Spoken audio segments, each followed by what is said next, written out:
Դատարանը ևս 2 ամսով երկարաձգել է Արշակ arczepiskopos Խաչատրյանի կալանքը։ Փաստաբան Արսեն Բաբայանը նշել է, որ միայն վերացվել է Սրբազանի քրոջ եւ երեխաների հանդիպման արգելքը։ Որոշումը ստանալուց հետո փաստաբանական թիմը կբողոքարկի։ Վերջերս մամուլում տարածվող տեղեկությունները, թե գործին կցված ապացույցներ են անհետացել, փաստաբանը հերքել է։ Մայրաթորի դիվանապետը ձերբակալվել է 2025 թվականի դեկտեմբերի 4-ին։ Նրա նկատմամբ հարուցվել է հանրային քրեական հետապնդում մի խումբ անձանց կողմից նախնական համաձայնությամբ հանդիսադիր վայրում թմրամիջոցի ապօրինի իրացնելու մեղադրանքով։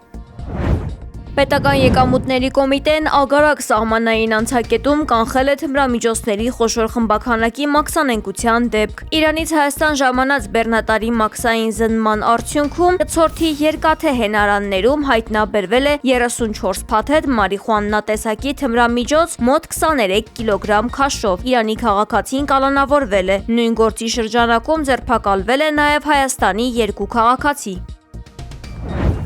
Հայաստանը շարունակում է բանակցությունները Ռուսաստանի հետ Իջևանի եւ Ախուրիկի երկաթուղային հատվածների վերականգնման վերաբերյալ։ Այսօր ճեպազրույցի ընթացքում ասել է տարածքային կառավարման եւ ենթակառուցվածքների նախարար Դավիթ Խուդատյանը։ Նրա խոսքով կա հավանականություն, որ այդ հատվածում վերականգնման աշխատանքները կիրականացվեն ռուսական կողմի հետ համատեղ, նրանց անմիջական մասնակցությամբ։ Անդրադառնալով էլեկտրահամակարգերի վերաբերյալ հարցին, Խուդատյանը նշել է, որ առաջնահերթությունը տրված է Հայաստանի 4 հարևան պետությունների հետ էլեկտրահամակարգերի միացմանը։ Այն ոչ միայն կոմերցիոն նշանակություն ունի, ներմուծել արտահանելու տեսանկյունից, այլև կայունություն է հաղորդում էլեկտրահամակարգերին։ Տեխնիկապես հնարավոր է 4 հարևանների հետ էլ դա կատարել, այսինքն տեխնիկական խոչընդոտ որպես այդպեսին չկա։ Մնացած մասով հույս ունեմ զարգացումներ կլինեն եւ մենք պատրաստ ենք այդ զարգացումներին, իսկ մտահոգություն չունենք Իրանի Իսլամական Հանրապետության հետ կապված, ավելին էներգետիկ ոլորտում ունենք հրաշալի համագործակցություն։ Նախորդ տարվա ընթացքում ամբողջ 12 ամսվա ընթացքում մենք կայուն էլեկտրաէներգիա ենք մատակարարել Իրան եւ այնտեղից ստացել ենք գազ։ Ադրբեջանից ներմուծված բենզինի շուկայական գների վրա ազդեցությունը տեսանելի կլինի հունվարին։ Այսօր լրագրողների հետ հանդիպմանն ասել է Կենտրոնական բանկի նախագահ Մարտին Գալստյանը։ Նա նշել է, կլինեն որոշակի ոչ էական ազդեցություններ։ Ըստ Գալստյանի, բաց սահմաններ ունենալու դեպքում կլինի նաև ապրանքների ու ծառայությունների ազատ տեղաշարժ։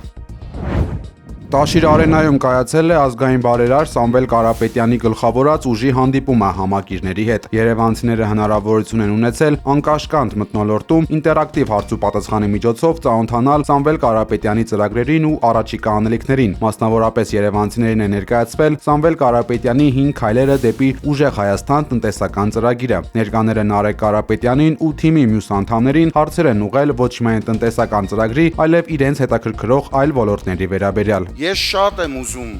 լսել ձեզանից ու հասկանալ իշխանության գալով վերջապես մեր երկրում գործելու է օրենքը, թե ոչ։ Գիտեք, ընդդիմությունները մի հատ հատկություն ունեն մինչև իշխանություն դառնալը։ Իրանք միշտ ասում են հա, միշտ հասնում են իշխանության, մի 2 տարի դիմանում են, հետո ամբողջ օրը դատավորներին հրավանգներ են տալիս։ Ճիշտ եք ասում։ Ես չէի ցանկանա որևէ կասկած առաջացնել իմ խոսքը, բայց մի բան կարող եմ հաստատ ասել։ Ուրիշ մոտիվացիա, ուրիշ նպատակ, քան այս մեր երկիրը փոխելու մենք չունենք։ Եվ այդ ճանապարհին մենք անելու ենք ամեն ինչ, որ երբ որ մենք չլինենք, ուրիշ իշխանություն լինի, չկարողանա անի այն, ինչ հիմա են անում։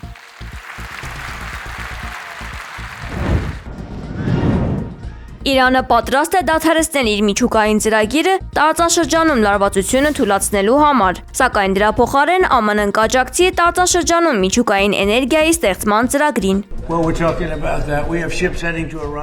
նախագահ Դոնալդ Թրամփը հայտնել է, որ բանակցությունները շարունակվում են։ Եթե կարողանան համաձայնության գալ, հիանալի կլինի, եթե ոչ, ամեն բան վատ կդասավորվի։ Թրամփի խոսքով Իրանի հետ բանակցությունների ելքը մնում է անորոշ, եւ դա ուղղակիորեն կազդի իրավիճակի հետագա զարգացման վրա։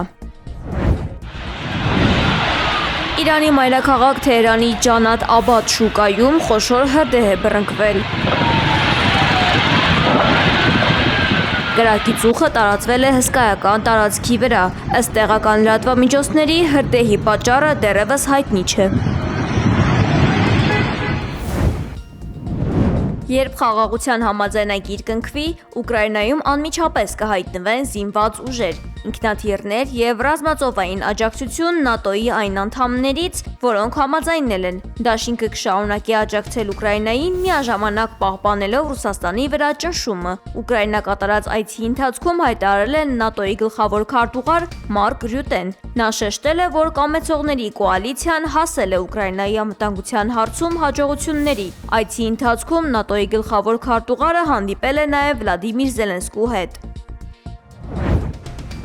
Չնայած մեկ շաբաթյա դադարին, Ռուսաստանը շարունակում է հարվածել Ուկրաինային։ Անօդաչուների հարվածից հրդեհ է բռնկվել Կիևի բազմահարկ շենքերից մեկում։ Զելենսկու խոսքով Ռուսաստանը կիրառել է մոտ 70 բալիստիկ հրթիռ։ Հարձակման են ենթարկվել մի շարք մարզեր։ Օդեսայում 50,000 բնակիչ առանց էլեկտրականության է մնացել։